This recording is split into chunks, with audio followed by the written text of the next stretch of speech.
నమస్తే. ఇది కథ కాదు జీవితం కార్యక్రమానికి స్వాగతం.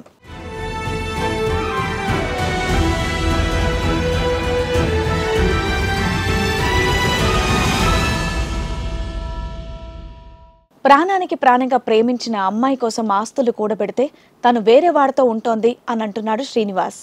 తన సమస్యకి మీరే న్యాయం చేయండి అని కోరుకుంటున్నాడు శ్రీనివాస్. తలకు మమ్మీ డాడీ లేరు, వాళ్ళ వదిన దగ్గర వాళ్ళ అన్న వాళ్ళ దగ్గర ఉంటుంది. అయితే డైరెక్ట్ వాళ్ళ దగ్గరికి వెళ్ళి అడిగాను అనమాట, నేను మీ అమ్మాయిని చేసుకుందాం అనుకుంటున్నా, మీరు ఏమంటారంటే ఓకే అని చెప్పి. ఎంతకాల పరిచయానికే? 1 year మేడం. కొంతకాలం బాగానే ఉంది. నేను ఒక దగ్గర ల్యాండ్ తీసుకోవడం అట్లాంటివి తీసుకున్నప్పుడు తన పేరు పైన రిజిస్ట్రేషన్ చేసిన.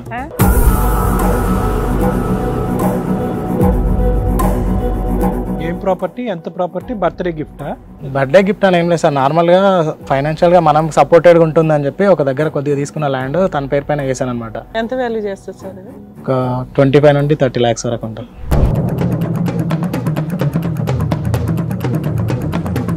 మీ ఫ్యామిలీకి తెలుసా అండి ఇవన్నీ? మీరు తెలియదు. పెళ్లి కోసం అన్ని సెట్ చేసుకుంటున్నాడు ఈ పిల్లాడు. కాదు అంటే పేరెంట్స్ కూడా చెప్పలేదా ఏమైనా? చెప్పలేదు సార్, మనం లాంగ్ డిస్టెన్స్లో ఉంటే మాట్లాడుకోవడానికి ఇబ్బంది అవుతుందని చెప్పి ఒక ఆండ్రాయిడ్ ఫోన్ ఇప్పించాను. నేను చేసిన ఫస్ట్ మిస్టేక్ అని నేను అనుకుంటున్నాను. ప్రాపర్టీలు ఎన్నన్నా ఇవ్వచ్చు కానీ ఆండ్రాయిడ్ ఫోన్ ఇవ్వకూడదు.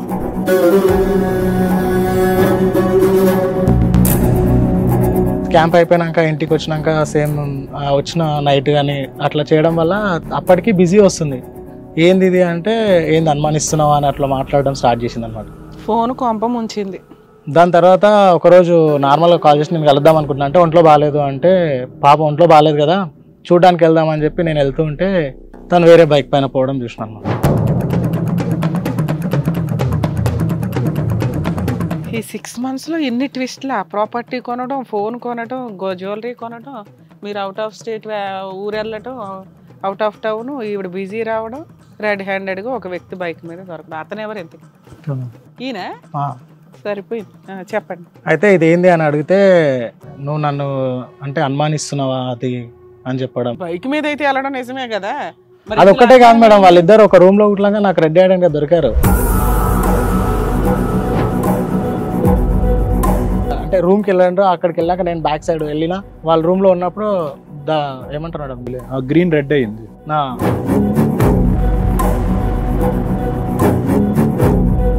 నేను చేసుకునే అమ్మాయి తను నువ్వేవాడు అని నేను అడిగిన.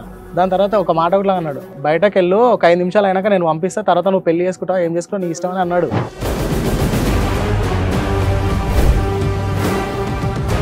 నేను షార్ట్ ఫిల్మ్స్ తీస్తాను మేడం. తీసుగా ఒక రోజు ఖాళీగా ఉంటుంటే ఇంట్లో ఇన్స్టా యూజ్ చేస్తుంటే సజెషన్లో ఆ అమ్మాయి అకౌంట్ వచ్చింది. ఏంటి అమ్మాయి బాగుంది, మనకు షార్ట్ ఫిల్మ్స్ తీస్తాం కదా, హీరోయిన్స్లో ఏమైనా సెట్ అవుతుందా అని చెప్పి చూస్తే సరే అని చెప్పి మెసేజ్ చేశాను. చేస్తే ఆ అమ్మాయి రిప్లై ఇచ్చింది. షార్ట్ ఫిల్మ్ మాత్రం ఎక్కడ తీశారు? ఓయో రూమ్ లోనా? నమస్తే. ఇది కథ కాదు జీవితం కార్యక్రమానికి స్వాగతం. ఈ కార్యక్రమంలో మనతో పాటు ఉన్నారు ప్రముఖ హైకోర్టు అడ్వకేట్ రమ్యాకుల గారు. నమస్తే మేడం. ప్రముఖ సైకియాట్రిస్ట్ డాక్టర్ కళ్యాణ్ చక్రవర్తి గారు. నమస్తే సార్. శ్రీనివాస్ గారు ఒక సమస్యతో ఇక్కడ వరకు రావడం అనేది జరిగింది. తనకి ఎలాంటి సమస్య వచ్చింది, ఎలాంటి న్యాయం కావాలని కోరుకుంటున్నారో అడిగి తెలుసుకుందాం. నమస్తే అండి శ్రీనివాస్ గారు. నమస్కారం మేడం. ఎక్కడి నుంచి వస్తున్నారు? వికారాబాద్ మేడం. వికారాబాద్ నుంచి వస్తున్నారు. ఏం చేస్తూ ఉంటారండి మీరు? School teacher madam, private school teacher. Okay. ఇక్కడ దేని గురించి వచ్చారండి మీరు? నేను ప్రైవేట్ స్కూల్లో వర్క్ చేసే టైంలో మేడం సీనియర్ టీచర్ నేను. ఓకే. అయితే వేసవి సెలవులు రావడం వల్ల స్కూల్కి కొంతమంది కొత్త స్టాఫ్ కావాలని చెప్పి సార్ చెప్పడం వల్ల అమ్మాయి వచ్చింది జూనియర్గా, మాకు జూనియర్ లెక్చరర్గా. ఓకే. అయితే అమ్మాయికి కొన్ని సబ్జెక్ట్ పరంగా కొన్ని డౌట్లు ఉండడం, అలాంటివి కొన్ని ఉండడం వల్ల నేను ఎక్స్ప్లెయిన్ చేయడం, తను డౌట్లు ఉంటే అడగడం, పిల్లలతో ఎలా ఉండాలి అలాంటి కొన్ని నేర్పించడం జరిగింది. ఎంతకాలం క్రితం అండి? ఒక 1 year. 1 year back. అయితే అదే పరిచయంలో కొంచెం ప్రేమ పుట్టడం, అలా ముందరికి మూవ్ అయ్యామన్నమాట. ఓకే. మూవ్ అయితే తలకు మమ్మీ డాడీ లేరు, వాళ్ళ వదిన దగ్గర వాళ్ళ అన్న వాళ్ళ దగ్గర ఉంటుంది. అయితే డైరెక్ట్ వాళ్ళ దగ్గరికి వెళ్ళి అడిగాను అనమాట, నేను మీ అమ్మాయిని చేసుకుందాం అనుకుంటున్నా, మీరు ఏమంటారంటే ఓకే అని చెప్పి. ఎంతకాల పరిచయానికే? 1 year మేడం. 1 year పరిచయం. ఇప్పుడు అమ్మాయి మీకు పరిచయం 1 year? అవును మేడం. అంటే లవ్ గివ్ అనుకుని ఎంట తిరగకుండా డైరెక్ట్ పెళ్లి చేసుకుంటా. అదే ఎన్ని నెలలకి పరిచయం? 6 months మ్యామ్. 6 months బ్యాక్ మీరు వాళ్ళ ఇంటికి వెళ్ళి ప్రపోజల్ చెప్పారు. వాళ్ళు కూడా అమ్మాయికి ఎవరు లేరు కదా, స్కూల్ ప్రైవేట్. మరి ఎంత వయసు గ్యాప్ బాగానే ఉంటుంది కదా మీ ఇద్దరికి? ఎంత లేదు మేడం, ఎంత లేదు సార్, 5 years అంతే. ఓకే. కాకపోతే నాకు జూనియర్గా వచ్చింది అంతే. అట్లా అయితే ఒప్పుకున్నారు వాళ్ళ పేరెంట్స్? ఒప్పుకున్నారు సార్, వాళ్ళ అన్న వదిన ఒప్పుకున్నారు. మా ఇంట్లో ఉట్లంగా నాకు అడ్డు చెప్పేవాళ్ళు ఎవరు లేరు, ఇంట్లో పెద్ద నేనే కాబట్టి ఒప్పేసుకున్నారు. కొంతకాలం బాగానే ఉంది. నేను ఒక దగ్గర ల్యాండ్ తీసుకోవడం అట్లాంటివి తీసుకున్నప్పుడు తన పేరు పైన రిజిస్ట్రేషన్ చేసిన. మీకు పెళ్లి అయిపోయిందా? పెళ్లికి ముందే రిజిస్ట్రేషన్ పెళ్లికి ముందు మేడం బ్యాక్ ఇంట్లో ఒప్పించుకున్నాడు. ఒప్పించారు. 2 ఫ్యామిలీస్ ఓకే అన్నారు. ఈ లోపు ఏదో ఫైనాన్షియల్ గా సెటిల్ అవ్వడం కోసం ప్రాపర్టీ కూడా ఆవిడ పేరు మీద పెట్టాడట. అంటే అంత నమ్మకం ఏర్పడిందా అప్పటికే పెళ్లికి ముందే? ఏర్పడింది సార్, నమ్మినానికే కదా సార్. ఫిజికల్ రిలేషన్ కూడా ఏమైనా ఉందా మీ ఇద్దరికి? ఉంది సార్. అందుకని ఎట్లా నన్నే చేసుకుంటది నా భార్య అని మీరు ఫిక్స్ అయిపోయాను. ఓకే అమ్మా. ఏం ప్రాపర్టీ, ఎంత ప్రాపర్టీ? బర్త్డే గిఫ్టా? బర్త్డే గిఫ్ట్ అని ఏం లేదు సార్, నార్మల్గా ఫైనాన్షియల్గా మనం సపోర్టెడ్గా ఉంటుందని చెప్పి ఒక దగ్గర కొద్దిగా తీసుకున్న ల్యాండ్ తన పేరు పైన వేసాను అనమాట. ఎంత వాల్యూ చేస్తుంది సార్ అది? ఒక 25 నుండి 30 lakhs వరకు ఉంటుంది.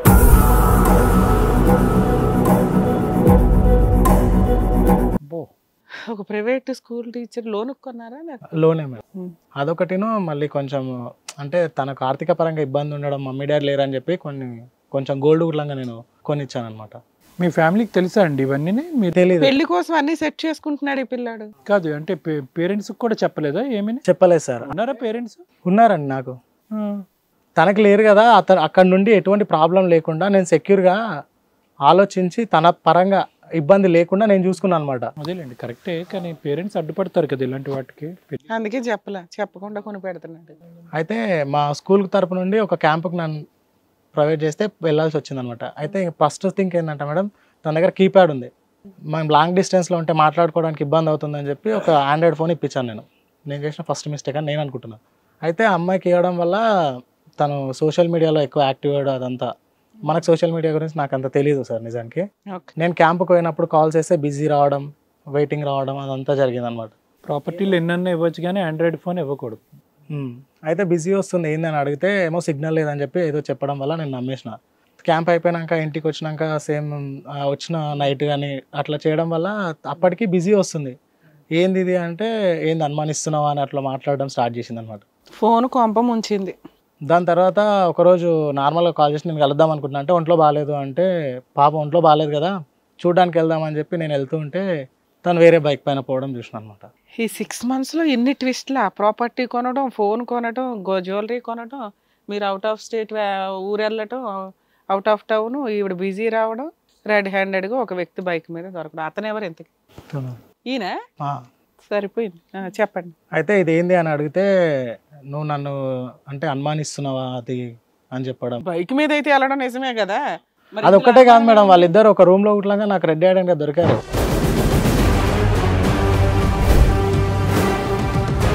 అందుకని చెప్పాను కదా నేను అది చెప్పింది. చెప్పినాను. అయితే రెడ్ హ్యాండెడ్ గా దొరికినాక నేను తను అడిగిన అనమాట. ఎప్పుడు దొరికారు? బైక్ మీద చూసే బైక్ పైన వెళ్తే ఫాలో అయ్యాను అనమాట తెలియకుండా డిస్టెన్స్ లో. వాళ్ళు అంటే నార్మల్ గా నేను రెస్టారెంట్ సంథింగ్ ఎవరో అనుకున్నా, కాకపోతే వాళ్ళు రెడ్ హ్యాండెడ్ గా అంటే రూమ్ కి వెళ్ళారు. అక్కడికి వెళ్ళాక నేను బ్యాక్ సైడ్ వెళ్ళినా వాళ్ళ రూమ్ లో ఉన్నప్పుడు ఏమంటారు గ్రీన్ రెడ్ అయింది, అంటే డోర్ తోసా అనమాట బలవంతంగా. ఫొటోస్ గానీ ఏమన్నా తీసారా? తీయలేదు మేడం. ఎవరన్నా సాక్షులు ఉన్నారా? సాక్షులు ఇవ్వలేరు. వీళ్ళిద్దరూ ఒప్పుకుంటే తప్ప. నీ ఆండ్రాయిడ్ ఫోన్ ఏమైంది? ఆమెకి ఇచ్చావా? లేదు సార్, అంటే ఆ టైంలో ఆ థాట్ లేదు, ఫోన్ పాపం తప్ప. ఓకే, ఏమంటది? ఇష్టపడ్డా కదా సార్. అడ్డుపడ్డావు అప్పుడు? అడిగిన అనమాట, ఏంది ఇది నన్ను పెళ్లి చేసుకుంటా అన్నావు కదా, ఇప్పుడు నువ్వు ఇట్లెందుకు చేస్తున్నావు అని అడిగితే నువ్వు నాకు నచ్చలేదు అని. అప్పుడు అన్ని రాయించుకున్నాక ఆయన ఏమంటున్నాడు? వీళ్ళు సోషల్ మీడియాలో ఫ్రెండ్స్ అయినారంట అని. తర్వాత తను నాకు వాళ్ళిద్దరికి ఫిజికల్ రిలేషన్ ఉందంట. అది తెలియదు. కాదు, అసలు నువ్వు ఉన్నావని తెలుసంట అబ్బాయికి? నువ్వు పిక్చర్ ఉన్నావు అది దాచిపెట్టిందా అబ్బాయి దగ్గర? తెలీదు, నేనున్నా అని తెలీదు. సో ఇతన్ని నువ్వు అక్కడ చూడడం మళ్ళీ ఇక్కడ చూడడమే. ఓకే. వీళ్ళు అంటే ఆ టైంలో నేను అమ్మాయిని నిలదీసినప్పుడు నువ్వేవాడు అసలు నాకు చెప్పడానికి అని ఇతను నా పైన సీరియస్ అయ్యాడు. అతని దృష్టిలో అతనే ఫ్రెష్ ఒక రకంగా. నేను చేసుకునే అమ్మాయి తను, నువ్వేవాడు అని నేను అడిగిన. ఇది అంతేం లేదు, నువ్వు ఉన్నావని కూడా నాకు తెలియదు అని చెప్పి చెప్పిండు. దాని తర్వాత ఒక మాట కూడా అన్నాడు, ఒక 5 minutes బయట ఉండు, అంతా అయిపోయినాక పంపిస్తా అని ఒక మాట. రూమ్ లో ఉన్నారు కదా సార్, బయటకు వెళ్ళు, ఒక 5 నిమిషాలు అయినాక నేను పంపిస్తా, తర్వాత నువ్వు పెళ్లి చేసుకుంటావు, ఏం చేసుకుంటావు నీ ఇష్టం అని అన్నాడు.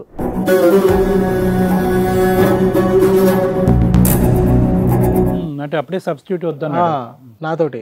అంటే ఇదేందని తను అడిగినాక నువ్వు నాకు నచ్చలేదు, నువ్వు రిస్ట్రిక్షన్స్ పెడుతున్నావు, అనుమానిస్తున్నావు, నువ్వు పద్ధతిగా ఉండాలి అది ఇది అని చెప్పి మాట్లాడుతున్నావు అని చెప్పి తను అడగడం వల్ల నేను కొంచెం సఫర్ అయిపోయాను అనమాట. ఏం బాబు, ఏంటి నీ సంగతి ఏంటి? ఎవరో అమ్మాయి ఎవరో తెలుసా? నేను షార్ట్ ఫిల్మ్స్ తీస్తాను మేడం.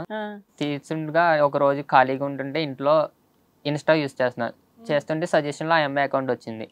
ఏంటి ఈ అమ్మాయి బాగుంది, మనకు షార్ట్ ఫిల్మ్స్ తీస్తాం కదా, హీరోయిన్స్లో ఏమైనా సెట్ అవుతుందా అని అంత చెప్పి అందంగా ఉందా? చూస్తే సరే అని చెప్పి మెసేజ్ చేశాను. చేస్తే ఆ అమ్మాయి రిప్లై ఇచ్చింది. అలా అలా బాండింగ్ పెరిగి ఒకసారి నీకు ఎప్పటి నుంచి పరిచయం ఇవిడ?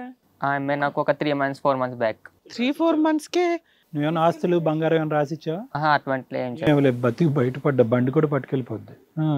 చేస్తుండగా ఒకసారి నిన్ను బయట చూస్తాను, ఒకవేళ నచ్చితే నేను ఇలా షార్ట్ ఫిల్మ్స్ తీసే దాంట్లో నీకు హీరోయిన్గా చేపిస్తాను అని చెప్పి తను బయటకు కలిసాను. తన బ్యాక్గ్రౌండ్ మొత్తం తెలుసుకుని. ఏంటి ఆవిడ బ్యాక్గ్రౌండ్ ఏంటి నీకు తెలిసినంత వరకు? తనకి పేరెంట్స్ గట్ట ఏమీ లేరు. ఒకటి నిజం. ఇంకా తనకి ఆస్తులు లాంటివి ఏమీ లేవు. అన్ని తెలుసుకున్నాక సరే అని చెప్పి ఎంగేజ్మెంట్ ఒక సంబంధం ఉంది, ఒక లవర్ ఉన్నాడని తెలుసా? ఆ విషయం తెలియదు. షార్ట్ ఫిల్మ్ మాత్రం ఎక్కడ తీసారు? ఓయో రూమ్ లోనా? అట్లా ఇంకా ఏం చేయలేదు. సూపర్. ఈ లోపే అన్నీ అయినాయిగా. చేస్తుండగా సరే అని చెప్పి ఆ అమ్మాయికి ఉన్న బాధలతో తన్నే హీరోయిన్ గా పెట్టి నేను ఒక షార్ట్ ఫిల్మ్ తీద్దామని చేసా. నువ్వు హీరోవా? అదే వాడు కామెడీ అంతేగా. ఎస్. చేస్తుండగా సరే అని చెప్పి ఇలాగ మా ఇద్దరికి బాండింగ్ బాగా పెరిగింది. ఒక రోజు ఇలాగ రూమ్కి వెళ్దాం అనుకుని వెళ్ళాం సార్. ఒకసారేనా? అప్పుడు దొరికినప్పుడే ఫస్ట్ టైం వెళ్ళారా? ఫస్ట్ టైం వెళ్ళాం సార్. అదే ఫస్ట్ టైమా? అదే ఫస్ట్ టైం. అందుకే నువ్వు 10 నిమిషాలు ఆగు పంపిస్తా అన్నావు. Yes sir. అదేంటి ఆ డైలాగ్ ఏంటి నాకు అర్థం కాలేదు. అంటే 10 నిమిషాల తర్వాత ఇంక వాడు పట్టుకెళ్ళిపోయినా ఓకేనా నీకు? Yes sir. అంటే అంతకుముందు వీళ్ళిద్దరు రిలేషన్ ఉన్నా నాకు తెలియదు కదా, తను నన్ను మోసం చేసి చెప్పి నేను ఆ కోపంతో ఆ మాట అన్నాను. 10 నిమిషాలు అని అడగటం ఏంటి? ఆ టైం ఏంటి? అంటే ఆ తర్వాత ఇంకా అమ్మాయి అక్కర్లేదా? అక్కర్లేదు. వద్దా? అంటే దాని గురించేనా మీరు వెళ్ళింది? ఇంకా షార్ట్ ఫిల్మ్ లేదు, హీరోయిన్ లేదు, నువ్వు హీరో కాదు, ఆ 10 నిమిషాల సుఖం గురించేనా? అలా చేద్దామని అనుకోలేదు సార్. ఇలా ఇవన్నీ నిజాలు తెలిసాక వాడే వచ్చి అబద్ధం ఆడాడేమో, ఈ అమ్మాయి లవ్ ట్రూ ఏమో, నువ్వు ఎలా ఎజ్యూమ్ చేసుకున్నావు? వాడే కరెక్ట్ అని చెప్పి నువ్వు 10 నిమిషాల్లో పంపించేస్తాను. మొత్తం అన్ని జరిగాయని నిజం చెప్పాడని అనుకున్నాను సార్. సరే 10 నిమిషాల తర్వాత పంపించావా? లేదు సార్, ఇంకా రూమ్ లో కూడా వెళ్ళలేదు మేము. అసలు మీ ఇద్దరి మధ్య ఫిజికల్ రిలేషన్ లేదా అయితే? లేదు సార్. అలా ఓకే. ఏమ్మా ఏంటి సంగతి? పూజ ఇద్దరు బలిపశువులు కూర్చున్నారు ఇక్కడ. లేదు మేడం, అతను చాలా టార్చర్ పెడుతుంది. ఏం టార్చర్ తల్లి? ప్రాపర్టీ కొనడమా, గోల్డ్ కొనడమా? అంటే అన్నిటికీ 24 hours. అతనంటే ఎవరు? రమేష్. రమేష్. నీకు పేర్లు కూడా కన్ఫ్యూజ్ అవుతున్నావు, అంతమంది ఎక్కువైపోయారు నీకు. 24 hours కాల్ చేసుకుంటూ టార్చర్, ఇన్స్టాలో రీల్స్ పెట్టొద్దు అంటాడు, అవి ఇవి చెప్తుంటాడు. తప్పే ఉందమ్మా. నీ ప్రొఫెషన్ ఏంటి? Teacher profession. చక్కగా ఆయన లవ్ గివ్వని కాకుండా ఇంటికి వచ్చి మరీ పద్ధతిగా పెళ్లి చేసుకుంటానన్నాడు. సరే తినేది పెళ్లి చేసుకుంటుందని ఎవ్వరు లేరు కదా అని చెప్పి ఆస్తి కొని పెట్టాడు. అయినా సరే ఇంకా రెస్ట్రిక్షన్స్ అంటావేంటి? టార్చర్ చేస్తున్నా, 24 hours కాల్స్ చేసుకుంటా. అవును, ఒక్కదానివే ఉన్నావు కదా, ఏం చేస్తున్నావు, తిన్నావా అని చెప్పేసి అడగడం కూడా టార్చర్ అయిపోయిందా నీకు? నీకు ఆస్తి రాసి ఇచ్చినప్పుడు టార్చర్ కాదా? బంగారం ఇచ్చినప్పుడు టార్చర్ కాదా? మరి అప్పుడు ఆ వద్దురా బాబు టార్చర్ పెట్టేవాడు నాకు వద్దని ముందే అనాలిగా. ఇండేసావు, ఆరేసావు, ఇప్పుడు ఇంకోటి కావాలి. ఇన్స్టా వద్దన్నాడు. ఎందుకు ఇన్స్టా వద్దన్నాడు? ఇన్స్టా మొదలు పెట్టిన 3 నెలలకే నువ్వు హీరోయిన్ అయిపోయావు కదా వేరే వెబ్ సిరీస్ లో. కాదమ్మా, నువ్వు సోషల్ మీడియాలోకి వెళ్ళింది ఈయన ఫోన్ కొనిచ్చిన తర్వాతేగా. అంటే నీకు అన్ని అందేవడం, అంత బాగా చూసుకోవడం అతను చేసిన మిస్టేక్ అన్నమాట. మరి నీకు అంత ఒళ్ళుకోవెక్కే పనులు వీడియోలో చేసుకోవాలి అనుకున్నప్పుడు ఈయన అన్నీ ఈయనకి ఇచ్చేయచ్చు కదా. అంటే ఫ్రీడమ్ వదలాలి కదా మేడం. ఫ్రీడమ్ వదల ఎంత ఫ్రీడమ్ కావాలి నీకు? ఇలాంటి ఫ్రీడమా?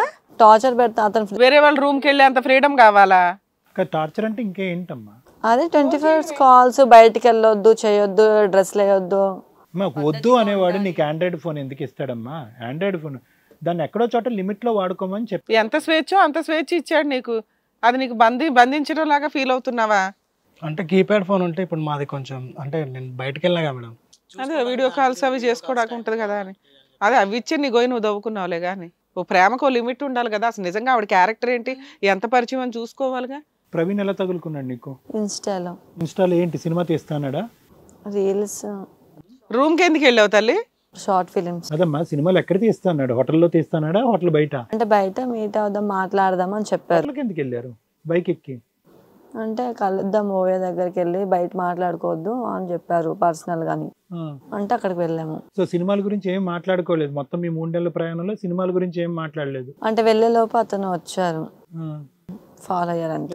అదృష్టం బాగుండి దొరికేసావు నువ్వు. ఏమ్మా, లేదంటే సినిమా తీసుకుని ఉండేవారా? షార్ట్ ఫిల్మ్ చేయాలంటే వెళ్ళి రూమ్ లోకి వెళ్ళాలమ్మా, బయట మాట్లాడుకోవడం కుదరదా? ఇంకే ప్రొఫెషన్ లో ఉన్నావు, ఏం మాట్లాడుతున్నావు? ఏ క్యాంటీన్ లో ఏ ఫుడ్ సెంటర్ లో కూర్చున్నా మాట్లాడుకోవచ్చు. మీరు తీసే ఇంటర్నేషనల్ మూవీకి కాదు. ఇప్పుడు నీ జీవితంలో ఇప్పుడు నువ్వు మాకు చెప్పేది ఏంటి? అతను రీప్లేస్మెంటా ప్రవీణ్? ఇప్పుడు అతను డిలీట్ చేసావా? బంగారంని ఆస్తి దొబ్బేసి ఇప్పుడు అతను డిలీట్ చేసి ఫ్రీడమ్ లేదు సార్. పోనీ ఫ్రీడమ్ లేదు, ఆస్తి ఎక్కడుంది? ప్రాపర్టీ ఎక్కడుంది? ఉందా? అది వేరే వాళ్ళు ఎవరికైనా ట్రాన్స్ఫర్ చేసి అమ్మేసావా? బంగారం ఎక్కడ ఉంది? నా దగ్గర. నీ దగ్గరే ఉందా? తెచ్చావా? తెప్పిస్తాంలే, కంగారు పడుకో. సో ఇప్పుడు ఏమంటావమ్మా? అవి ఇచ్చేస్తావా? అతను వద్దు అవి వద్దు వచ్చేది ఏంటి సార్, గొంజాలే కాదు, అవి వద్దు అతను వద్దు అంటావా, లేదంటే అతను వద్దు అవి కావాలంటావా? అతను వద్దు, అవి కావాలి. ఆ? ఇతను ఉన్నారు కదా, ఆ? ఫ్రీడమ్ లేకుండా ఎలా ఉంటారు సార్? అమ్మా, నీకు ఫ్రీడమ్ లేకపోతే వ్యక్తి వద్దు, వ్యక్తితో పాటు ప్రాపర్టీ వద్దు. పిచ్చ మాటలు మాట్లాడి ఎక్కడికి వచ్చి ఫ్రీడమ్ వద్దు, ప్రాపర్టీ వద్దు. నాయకంగా సన్నటి గొంత వేసుకొని అది కావాలా? 6 నెలల్లో నాకేసావు మొత్తం పిల్లాడిని. రే పిల్ల, నీలాంటి వాళ్ళే బయట ఎట్ట తిరుగుతున్నారు తల్లి. సో ఏంటంటే నువ్వు అతను వద్దు, రమేష్ వద్దు, కరెక్ట్ గా ఉండలేడు. కానీ అతని బంగారం అతని ప్రాపర్టీ కావాలి. ఏమ్మా, అంతేనా చెప్పేది? లేదు సార్. మరి వాడు కావాలా ప్రవీణ? అతను జస్ట్ ఫ్రెండ్. ఫ్రెండా లవరా? Normal friend. Normal friend.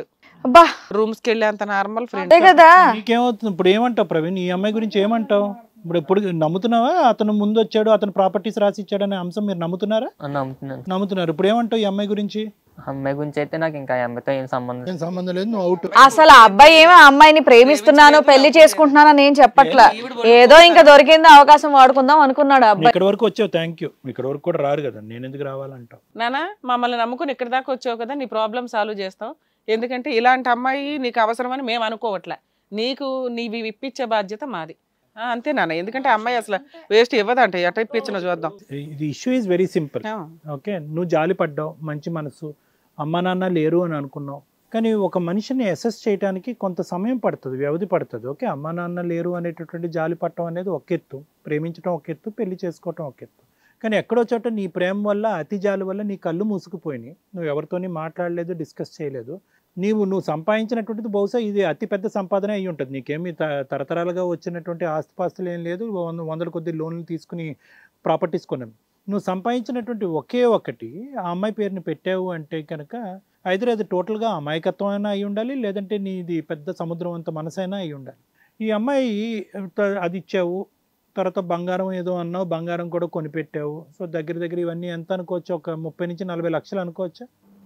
So 40 lakhs over span of 6 months to 1 year ఆ అమ్మాయికి కట్టబెట్టిన తర్వాత నీకేంటంటే నమ్మకం, నేను ఇంత ఇదిగా ప్రేమిస్తున్నాను, తల్లిదండ్రులు కూడా లేనటువంటి అమ్మాయికి ఈ స్థాయిలో ప్రేమను ఇచ్చాను అంటే కనుక ఈ అమ్మాయి ఎక్కడికి వెళ్ళదు అనేటటువంటి ఒక ఆలోచనతో ఆండ్రాయిడ్ ఫోన్ కొనిచ్చావు. ఆ అమ్మాయి అసలైనటువంటి మనస్తత్వం అనేది నీకు ఫోన్ ఇచ్చేంత వరకు నీకు అర్థం కాలేదు.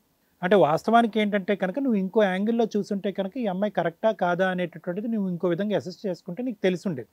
కానీ ఇక్కడ ఏమయ్యావు అంటే కనుక ఫస్టే నీకు నువ్వుగానే ఊహించేసుకుని ఈ అమ్మాయిని నేను ఎంత ప్రేమిస్తున్నానో ఆ అమ్మాయి నన్ను అంతే ప్రేమిస్తుంది, ఎవరూ లేరు కాబట్టి నేను తప్ప ఎవరూ ఉండరు అని చెప్పి ఒకదాని తర్వాత ఒకటి ఇచ్చేసి నువ్వు ఎజ్యూమ్ చేసుకున్నావు ఈ అమ్మాయి ఎక్కడికి వెళ్ళదని చెప్పి. ఎప్పుడైతే ఫోన్ ఇచ్చావో అప్పుడు నీకు అసలు రంగు కనిపించింది, నువ్వు ఫాలో అయ్యో, ఆ అబ్బాయితో కనిపించింది, రూమ్ వరకు వెళ్ళావు, ఇంకా విపరీతమైనటువంటి తత్వం. క్యాంప్కి వెళ్ళి వచ్చినప్పుడు ఇతని ఫొటోస్ నేను అది మా ఫోన్లో చూసాను సార్. చూస్తే ఇన్స్టాలో నా ఫేవరెట్ ఇతను, అందుకనే ఫొటోస్ డౌన్లోడ్ చేసి పెట్టుకున్నా అని చెప్పింది నాతోటి. బేసికలీ నేను ఓకే, ఇంకా ఫోటోలు ఏంటి, నీకు లైవ్లోనే నీకు అంతా కనిపించినప్పుడు ఇంకా ఫోటోలు ఏంటి, ఇదేంటంటే తడిగొడ్డతో గొంతుకోయటం. సో ఈ అమ్మాయి క్యారెక్టర్ అనేటటువంటిది కరెక్ట్ కాదు అనేటటువంటిది నువ్వు తెలుసుకోవాలి అంటే ముందు నుంచి కొద్దిగా అసెస్ చేసుకున్న తర్వాత, వెనక ముందు నలుగురికి చెప్పిన తర్వాత, పెళ్లి చేసుకున్న తర్వాత ఒక విధమైనటువంటి నీకు ఆ అమ్మాయి మీద ఒక గ్రిప్ అనేది వస్తుంది, మీ ఇద్దరి మధ్యన ఒక బాండ్ అనేటటువంటిది ఎస్టాబ్లిష్ అవుతుంది. అలా కాకుండా పెళ్ళి అనేటటువంటిది తర్వాత పెట్టి బాండ్ ఏర్పడటం గురించి నాకు సర్వస్వం ఆ అమ్మాయికి ఇచ్చేయాలనేటటువంటి ఆలోచనతో నువ్వు ఏదైతే ఉన్నావో దాన్ని ఆ అమ్మాయి అడ్వాంటేజ్ కింద తీసుకుంది. అంటే ఏంటి ఆ అడ్వాంటేజ్ అంటే కనుక ఇక్కడ అమ్మాయి ఒక పాయింట్ చెప్పింది ఏంటి అంటే, నాకు ఫ్రీడమ్ లేదు. అది కొంతవరకు వాస్తవం అని నేను అనుకుంటున్నాను. అంటే ఏ విధంగా అంటే కనుక ఇవన్నీ ఇచ్చిన తర్వాత నువ్వు ఒక ఎజంప్షన్కి వచ్చావు, ఈ అమ్మాయి ఎక్కడికి వెళ్ళదు, నేను తప్ప ఎవరు లేరు ఈ అమ్మాయి జీవితంలో, నేను చెప్పినట్టే నడుచుకోవాలి. ఆ అమ్మాయి ఆలోచన శైలి ఇంకో విధంగా ఉంది. చిన్నప్పటి నుంచి ఆ అమ్మాయికి ఒక కంట్రోల్ అనేది లేదు. అనాథలైనటువంటి అందరూ ఆడపిల్లలు అలా ఉంటారని నేను అనుకోను, కానీ ఈ అమ్మాయికి ఆ కంట్రోల్ లేదు. ఎప్పుడైతే కనుక చేతిలో డబ్బు కనిపించిందో, ఎప్పుడైతే ప్రాపర్టీ కనిపించిందో, చేతిలో ఒక ఫోన్ కనిపించో, కొద్ది గొప్ప అందం ఉందనే ఆలోచన ఉందో, ఈ అమ్మాయి టెంప్టేషన్ కాస్త ఇంకో వైపు వెళ్ళింది. సో దాంతో ఏంటంటే రెక్కలు వచ్చినటువంటి పక్షిలాగా అయింది. ఇప్పుడు ఆస్తి కావాలి అని అంటుంది, విచ్చలవిడితనం కావాలి అని అంటుంది, ఇవన్నీ కావాలి. సో ఏంటంటే నువ్వు ఇవ్వటం ద్వారా ఒక వ్యక్తిని నేను కంట్రోల్ చేసేస్తున్నాను అనే అజంప్షన్ ఏదైతే ఉందో, దానివల్ల ఏంటంటే ఒక వ్యక్తి యొక్క క్యారెక్టర్ని నువ్వు పూర్తిగా అసెస్ చేయకుండా నువ్వు తవ్వుకున్నటువంటి గొయ్యిలో పడ్డావు. ఇక్కడికి వచ్చి కూర్చున్న తర్వాత ఈ అమ్మాయి అసలు ఎక్కడ కూడా పశ్చాత్తాపం లేదు, పూజకి ఎక్కడ పశ్చాత్తాపం లేదు. అరే నన్ను జాలిపడి తల్లిదండ్రులు లేరని చెప్పి తల్లిదండ్రులు మించినటువంటి విధంగా కాపాడుతున్నాడు అనేటటువంటి మాట ఎక్కడా లేదు. నువ్వు ప్రాపర్టీ ఇచ్చావనే గొప్ప ఫీలింగ్ లేదు, బంగారం ఇచ్చావనే గొప్ప ఫీలింగ్ లేదు, ఫోన్ ఇచ్చావనే గొప్ప ఫీలింగ్ ఏమీ లేదు. ఇచ్చిన వాటివన్నీ పక్కన పెట్టేసి టార్చర్ పెడుతున్నాడు అనేటటువంటి ఒక్క అంశమే మాట్లాడుతుందంటే కనుక ఈ అమ్మాయికి అవసరం లేకుండా ఫ్రీ గిఫ్ట్లు నువ్వు దారబోయటం వల్ల ఈ అమ్మాయికి అసలు సీరియస్నెస్ కానీ మెచ్యూరిటీ కానీ ఏమీ లేకపోవటం వల్ల ఇంతకు ముందే నువ్వు ప్రేమించక ముందే పెళ్ళి అనే కమిట్మెంట్ రాకముందే ఈ అమ్మాయికి ఆ విచ్చలవిడితనం ఉంది. ఎప్పుడైతే కనుక నీ దగ్గర నుంచి వచ్చిందో అది కాస్త ఇంకో లెవెల్కి వెళ్ళింది. ఇప్పటికైనా కూడా ఆ అమ్మాయి ప్రాపర్టీ దగ్గర ఉంది, బంగారం ఉందని అంటుంది, కానీ నా డౌట్స్ నాకు ఉన్నాయి. ఎందుకంటే కనుక రేపొద్దున ఈ రోజు కాకపోయినా రేపైనా కూడా ప్రవీణ్ లాంటి వ్యక్తి, ప్రవీణ్ ఒక్కడే ఉన్నాడా ఇంకా ఎవరన్నా ఉన్నారన్నది మనకు తెలియదు. దొరికితే దొంగ, దొరకపోతే దొర. ప్రవీణ్ దొరికాడు కాబట్టి ఈరోజు ప్రవీణ్ని ఇక్కడ తీసుకొచ్చి నిజాయితీగా అబ్బాయి నాకు వద్దు సార్, నేను నా దారి నేను చూసుకుంటానని అంటున్నాడు. చేసిన తప్పు అతనికి అర్థమైంది. ఏమో ఇంకెవరున్నారో వాళ్ళతో ఈ అమ్మాయి శారీరకమైనటువంటి సుఖాన్నే పంచుకుందా, బంగారాన్నే తాకట్టు పెట్టిందా, లేదంటే ఆస్తే వేరే వాళ్ళకి రాసిచ్చిందా? ఎందుకంటే రేపొద్దున రమేష్ అనేటటువంటి వాడికి నిజం తెలిస్తే కనుక ఉన్నది పిండుకు పోతాడు కదా, లేదంటే మెడ మీద కత్తి పెట్టి నా ఆస్తి నాకు ఇయ్యి అని అంటాడు కదా. సో ఈ అమ్మాయి యొక్క వ్యక్తిత్వంలో ఇప్పుడు ఏంటంటే ఈ కిరాతకమైనటువంటి ఆలోచన కేవలం నిన్ను మోసం చేయటమే కాకుండా ఈ ఫైనాన్షియల్ చీటింగ్ అనేది కూడా ఈ అమ్మాయిలో ఒక యాంగిల్ ఉంది. ఇది ఫస్ట్ స్టెప్పే కాదనుకోవట్లేదు, ఇలాంటివి చాలా ఉండుంటే చాలామంది బక్రాల్లో నువ్వు ఒక బక్రం. ఎందుకంటే ఇక్కడ ఇద్దరు కనిపిస్తున్నారు కదా, రమేష్ ప్రవీణ్ ఇక్కడ కనిపిస్తున్నారు. మీ ఇద్దరు రిలేషన్షిప్ ఆ అబ్బాయి 3 నెలలు, నీ సంవత్సరం ముందు ఏమైందో, దానికి ముందు ఏమైందో. సో కాబట్టి ఏంటంటే నాకు ఇప్పుడు ఉండేటటువంటి భయం ఏంటంటే పాత్వే ఇస్ క్లియర్. వద్దు సార్, తూర్పు తిరిగి దండం పెడతాను, ఈ అమ్మాయి నాకు వద్దు, నా ఆస్తిపాస్తులు నేను కష్టాజిత్వంతో లోన్లు తీసుకునేటువంటి నాకు ఇవ్వండి అని అంటున్నావు. నువ్వు సేఫ్, ఆ అబ్బాయి అలాగా విత్డ్రా అయిపోతాడు. ఇప్పుడు మనం కనుక్కోవాల్సింది ఏంటంటే అవి నిజంగా ఆవిడ దగ్గర ఉన్నాయా, ఉంటే గింటే కనుక ఏ విధంగా ఆ అమ్మాయి దగ్గర నుంచి మనం రాబట్టాలి అనేది లాయర్ మేడం డిసైడ్ చేస్తారు. ఓకేనా? Thank you sir. మేడం నానా, మా ఎపిసోడ్స్ చూస్తున్న వ్యూయర్స్ అందరూ ఒక్కసారి ఆలోచించుకోండి. ఈ ఎపిసోడ్ లవర్స్ అందరికీ ఒక ఎగ్జాంపుల్. బయట అమ్మాయిలు సగం మంది, అందరూ కాదు మ్యాక్సిమం ఇలాగే ఉన్నారు. ఈ కేసుని ఎన్ని రకాలుగా తిప్పడానికి అవకాశం ఉందంటే, ఇతను మమ్మల్ని నమ్ముకొని ఇక్కడికి వచ్చాడు కాబట్టి ఉన్నది ఉన్నట్లు ఇమీడియట్గా మేము ఏదైనా న్యాయం చేయడానికి, ఓపెన్గా మాట్లాడడానికి అవకాశం ఉంది. మీలాంటి వాళ్ళు ఎవరైతే బయట ఉంటారో, రియల్గా ఒక అమ్మాయిని లవ్ చేసి ఆ అమ్మాయే సర్వస్వం అనుకొని కనీసం 2-3 ఇయర్స్ వాళ్ళకి టైం ఇవ్వండి. వాళ్ళేంటి, వాళ్ళ బ్యాక్గ్రౌండ్ ఏంటి, నిజంగా వాళ్ళ బిహేవియర్ ఏంటి అనేది తెలుసుకోవడానికి. ఒకవేళ మీరు ఇక్కడ కాకుండా నా ప్రాపర్టీలు ఇవన్నీ కొట్టేసిందండి అని చెప్పి మీరు పోలీస్ స్టేషన్కి కంప్లైంట్ ఇస్తే కర్మ కొద్దీ ఇలాంటి వాళ్ళకి ఏ కేసులు ఫైల్ చేయడానికి లేదు మనకి ఇక్కడ. ఆ అమ్మాయి ఏమంటదంటే ఆ ప్రాపర్టీ నాది, అతను ఆల్రెడీ లోన్ పెట్టుకొని కట్టుకుంటున్నాడు, గోల్డ్ ఇవన్నీ నేనే కొనుక్కున్నానండి, మీరు స్లిప్లు ఇవన్నీ పెట్టినా కూడా మనం వేసే ఒక కేసుకి ఫెసిలిటీస్ ప్రాపర్గా లేకపోగా ఇమ్మీడియట్గా అమ్మాయి నన్ను ఫిజికల్గా వాడుకున్నాడండి, ఫిజికల్గా వాడుకొని నాకు మత్తు మంది ఇచ్చి రేప్ చేసి ఇవన్నీ తాయిలంగా ఇస్తూ నన్ను పెళ్లి చేసుకోమని ప్రెషర్ చేస్తున్నాడని ఒక్క కేసు ఫైల్ చేస్తే దాని నుంచి బయటపడడానికి సర్వనాశనం అయిపోతుంటాం. ఇక ఇవన్నీ నువ్వు ఉంచుకో తల్లి అనే అంత సిచ్యుయేషను. దయచేసి అబ్బాయిలందరూ, ఇప్పుడు అబ్బాయిల్ని కాపాడడం చాలా కష్టం అవుతుందండి, మీరు జాగ్రత్తగా ఉండాలి. ఎమోషన్స్కి పోయో ప్రాపర్గా ఎంక్వైరీలు చేసుకోకుండా ఎవరితోటి కమిట్ అవ్వద్దు. అది ఫిజికల్ రిలేషన్ అయినా, ఫైనాన్షియల్ రిలేషన్ అయినా, ఫ్రెండ్షిప్ అయినా. ఎందుకంటే ఫ్రెండ్షిప్ని అడ్డు పెట్టుకొని కూడా బ్లాక్మెయిల్ చేస్తున్న అమ్మాయిలు చాలామంది ఉన్నారు బయట, డబ్బులు వసూలు చేసుకుంటూ. ఇక్కడ ఆవిడ వసూలు చేయడానికి ముందే మనమే ఇచ్చేసాం, అది వేరే సంగతి. ఇక కాబట్టి ఇక్కడ మీ ప్రాబ్లం, మీరు ఒక నిజం తెలుసుకున్నారు ఏంటి అంటే ఆ అమ్మాయి అడ్డంగా మిమ్మల్ని మోసం చేసింది. ఇలాంటి క్యారెక్టర్ ఉన్న అమ్మాయి మీకు అవసరం. ఈ డెసిషన్ మీ వరకు మీకు బాగానే ఉంది. ఇక మీ విషయానికి వస్తే ఇక్కడ హీరోయిజాలు చూపించుకోవడానికి ఎక్కడా లేదు. నీ ఫీల్డ్కి నువ్వేదో ఎవరో ఒకరు దొరకపోతారా యూట్యూబ్ ఛానల్ పెట్టుకొని కవర్ చేసుకుందాం, నువ్వు ట్రాప్ వేసావు తప్ప నిజంగా ఆ పిల్ల తలుచుకొని వీళ్ళిద్దరు ఏదైనా డ్రాప్ అయ్యి ఉంటే నెక్స్ట్ బక్రావి నువ్వే. నీ అదృష్టం బాగుండి ఆ టైంకి నీకు కనిపించి నిన్ను కాపాడాడు. ఆవిని కాపాడడం తర్వాత సంగతి, నిన్ను కాపాడుకున్నాడు ఇక్కడ. నువ్వు నిజంగా ఆయన కాళ్ళకి దండం పెట్టిద్దా బ్రదరు, నా జీవితానికి నాకు ఇంకోసారి జీవితం ఇచ్చావని 100 సార్లు రోజు ఆయన ఫోటో పెట్టుకుని దండం పెట్టుకో. ఎందుకంటే అలాంటి క్రిమినల్ అమ్మాయి ఆలోచన విధానం చాలా డేంజర్గా ఉంది. బయట సమాజంలో ఒక అమ్మాయిని మేము వదిలితే మీలాంటి బకరాలు పెద్ద లిస్టే ఉంటుంది. అర్థమవుతుందా? ఫేస్బుక్లో, ఇన్స్టాగ్రాముల్లో ఎవరితో పడితే పరిచయాలు అయిపోయినాయి, నెంబర్లు ఇచ్చింది కదా అని సొంగ కార్చుకొని వెళితే తర్వాత తాగడానికి వాటర్ కూడా ఉండవు. కోట్ల చుట్టూ తిరగడంతో జీవితం అయిపోద్ది తెలుసా. వచ్చే సంబంధాలు కూడా రావు సరిగ్గా. ఇప్పుడు మీరు రియలైజ్ అయ్యారా? మీకు ₹1 పోలే, అదృష్టం కొద్ది మీకు ఎక్కడో పుణ్యం చేసుకుని, మీ తల్లిదండ్రుల పుణ్యం ఇది ఒక రకంగా. మీతో ఏదో ఫోటోలు వేసలు ఓయో రూమ్కి నువ్వు తీసుకెళ్ళిపోవు ధైర్యంగా. నీ క్రూయల్ మెంటాలిటీ, నీ గొయ్య నువ్వు తవ్వుకోవడం. ఓయో రూమ్కి తీసుకెళ్ళి ఏం పీకుదాం అనుకున్నావు, నాకు అర్థం కాలే. మామూలుగా షార్ట్ ఫిల్మ్ గురించి డిస్కషన్ ఓయో రూమ్లకి తీసుకెళ్తావా? ఎంతమందిని తీసుకెళ్ళావా? అట్లా అసలు ఈ అబ్బాయి రాకుండా ఉండాలా, నీ తోలు తీసేది తర్వాత ఓయో రూమ్లకు తీసుకెళ్తావరా అని. ఎందుకంటే నీ దగ్గర కూడా వసూలు చేయొచ్చు అమ్మాయి. పెచ్చాశాలు వేసుకుంటూ ప్రొఫెషన్ డీసెంట్గా చేసుకోవాలి ఎప్పుడైనా. ఇలా అమ్మాయిలు వాడేసుకుందామని ప్రొఫెషన్ చేస్తే నీ గొయ్య నువ్వు దవ్వుకొని రేపొద్దుట ఆవిడేసే కేసులకి మొత్తం ఆ కెమెరాలు కూడా అమ్ముకోవాల్సి వస్తుంది. ఎక్కడ ఇంకా స్టెప్ కూడా వేయలేదు అప్పుడే ఓయో రూమ్లు. ఎప్పుడైనా కానీ ఏ రూమ్లో అయినా కానీ డేంజరే. నువ్వు నీ భార్య నీ కుటుంబమే తప్ప ఇలా అక్రమ సంబంధాలు పెట్టుకున్నవాడెవడో బాగుపడినట్టు చరిత్రలో కనిపించట్లా. అర్థమవుతుందా? ఇక్కడ నుంచి మీరు వెళ్ళిపోవచ్చండి. అసలు ఈ కేసుకి మీకు సంబంధం లేదు. మీరు ఇది ఒక్కటే గుర్తుపెట్టుకోండి, ఇది ఫస్ట్ లెసన్. దేవుడు మీకు ఇచ్చిన ఒక ఛాన్స్. ప్రతిసారి ఛాన్సులు ఇవ్వడు. ఈసారి ఇచ్చిన ఛాన్సులు మీరు అమ్మాయిల విషయాల్లో ఇలాంటి చిల్లర ఆలోచన వద్దు, ఇలాంటి చిల్లర బిహేవియర్ వద్దు. ఇంకెవడో కాపాడలేడు. మీరు బయలుదేరండి. Thanks madam. మేడం గారు ఏంటమ్మా నీకు ఎంత ధైర్యం ఉంటే నువ్వు ఇక్కడికి వచ్చి ఇట్లా మాట్లాడుతున్నావు? 40 లక్షలు అని కాదు, ఇక్కడ ఆల్రెడీ అబ్బాయి 5 lakhs డాక్యుమెంట్స్ చూసాం సార్. 5 lakhs పెట్టి అబ్బాయి ల్యాండ్ కొని అమ్మాయి పేరు మీద రిజిస్ట్రేషన్ చేయించాడు. లోను రిమైనింగ్ 20 lakhs కడుతున్నాడు మంత్లీ ఇంత ఇన్స్టాల్మెంట్స్లో. 5 lakhs గోల్డ్ కొనిపెట్టాడు అమ్మాయికి. ఒక ఫోన్ కొనిపెట్టాడు. మొత్తం దగ్గర 11 lakhs నీ చేతులు అలా ఉన్నాయి. ముందు నీ దగ్గర ఉన్న 2 items తీసి ఇక్కడ పెట్టు. ఏంటి నువ్వేమంటున్నావు? ఇప్పుడు ఇక్కడికి వచ్చి ఇవ్వనంటావా? ఎవరు డబ్బు తీసుకున్నావు? అబ్బాయి లోన్ కట్టడం ఆపేస్తే నువ్వు కట్టుకుంటావా? నీకు వచ్చే 12,000కు నువ్వు కట్టుకుంటావా? 20,000 లోన్ కడతావా? ఏం తీసుకురావా? డాక్యుమెంట్స్ అన్ని ఇప్పుడు నేను తెప్పించి నీ ముక్కు పిండి వసూలు చేస్తా. నీ ఒరిజినల్ డాక్యుమెంట్లు బ్యాంకులోనే ఉన్నావు. నువ్వు చేయాల్సింది ఏంటో తెలుసా? రిలింక్విష్ డేట్ చేయాలి. రేపే నేను రిజిస్ట్రేషన్ పెట్టిస్తున్నాను. నువ్వు మొత్తం వచ్చి నీ హక్కులు రిలింక్విష్ చేసుకో. పెచ్చాశాలు వేసి నేను కేసు ఫైల్ చేశానంటే లోపలికి వెళ్తావు మళ్ళీ. అర్థమవుతుందా? ఏం చెప్పు, నోరు తెరిచి చెప్పు. సరే మేడం. రేపు పొద్దుట వచ్చి రిలింక్విష్ డేట్ చేస్తావా? నీ దగ్గర ఒరిజినల్ డాక్యుమెంట్లు లేవు మాకు తెలుసు. ఆ గోల్డ్ అవన్నీ అబ్బాయి కొనిపెట్టినవేగా, ఇక్కడ పెట్టి తీసి. గోల్డేనా? అవేనండి అబ్బాయి నేను దాకా అడిగా, అవి వేసుకొచ్చి ఆ అబ్బాయి కొన్నవే. ఆ చైన్ కూడా తీసిపెట్టు. అవన్నీ అబ్బాయికి ఇవ్వు. అవన్నీ తీసుకుని అబ్బాయి చేతిలో పెట్టు. ఆ ఫోన్ కూడా ఇచ్చిపడే. ఆ సిమ్ కార్డు తీసుకో. నీ సిమ్ కార్డు తీసుకుని ఆ అబ్బాయికి ఇచ్చా మొత్తం. నానా నీకు ఇంకా 2 items రావాలి. అవి రేపొద్దుట రిజిస్ట్రేషన్కి వచ్చేటప్పుడు ఆ ఉంగరముని ఇంకోటేదో ఉందట, అవి తీసుకొచ్చి అతనికి ఇవ్వకపోయావంటే మాత్రం నిన్ను జైల్లో వేయిస్తాను, గుర్తుపెట్టుకో. ప్రాపర్టీ రేపే రిజిస్ట్రేషన్ పెడుతున్నాము, రేపు వచ్చి నువ్వు ఆ డాక్యుమెంట్స్ రిలింక్విష్ చేసుకున్నానా. ఇక్కడ మీకు ఇప్పిస్తున్నాం.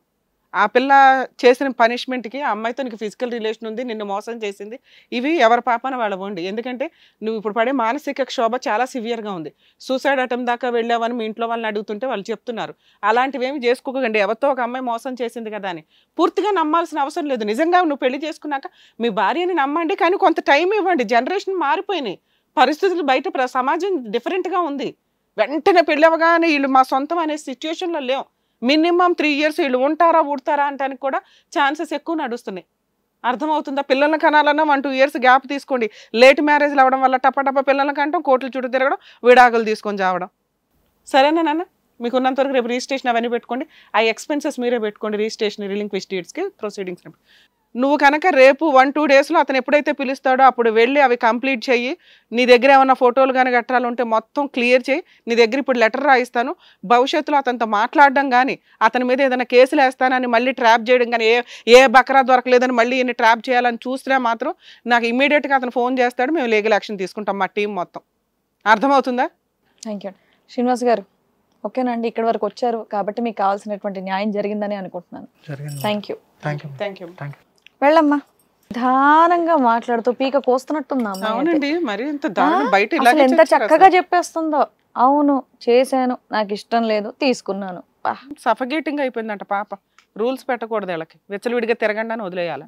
Anyway thank you so much doctor garu. Thank you so much advocate madam. So మరో కథతో మళ్ళీ కలుద్దాం.